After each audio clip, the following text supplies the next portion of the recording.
ज़्यादा दुख की बात यह है कि जिनकी बदौलत से संसद में दलित वर्ग के सांसद पहुंचे हैं, मेंबर पार्लियामेंट पहुंचे हैं, वो भी अपनी अपनी पार्टियों के आकाओं को खुश करने के लिए दलित उत्पीड़न के मुद्दों पर अधिकांश चुप ही बैठे हैं।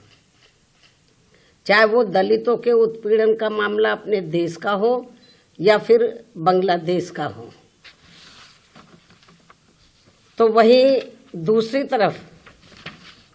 दूसरी तरफ पड़ोसी देश बांग्लादेश में हिंदू जो बड़ी संख्या में जुर्म जाति के वहाँ शिकार हो रहे हैं, उसमें अधिकांश संख्या उन दलितों की है, उन वीकर सेक्शन के लोगों की है, कमजोर तबके के लोगों की है, खासकर दलितों की है, जिनकी भारत देश में बहुलता होते हुए भी बंटवारे में जबरन उनको बाबा साहब डॉक्टर भीमराव अंबेडकर को संविधान सभा में चुनकर भेजने की सजा के तौर पर पाकिस्तान को दे दिया गया था।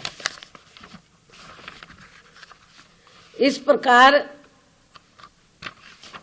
बाबा साहब डॉक्टर भीमराव अंबेडकर संविधान सभा में बंगाल के जिस जैसोर खुलना क्षेत्र से चुनकर आए, तो उसे हिंदू बाहुल्य क्षेत्र होने के बावजूद भी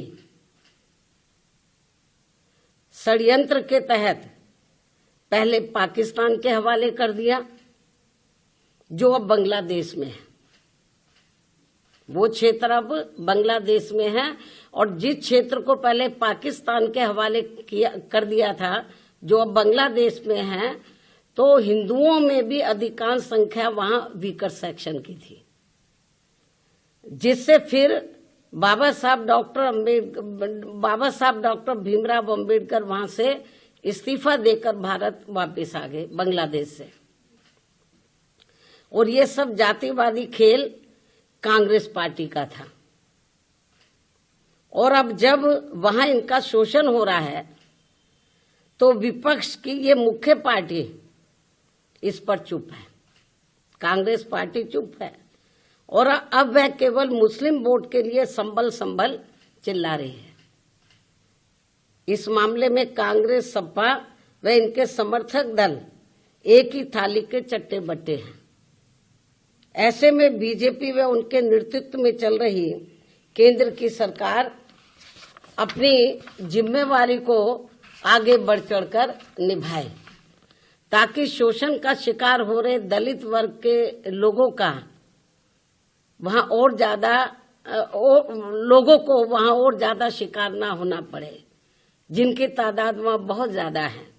या फिर कांग्रेस की इस गलती का, जो अब वहां दलितों को नुकसान उठाना पड़ रहा है, तो उन्हें वहां की सरकार से बातचीत करके भारत में वापस लाया जाए।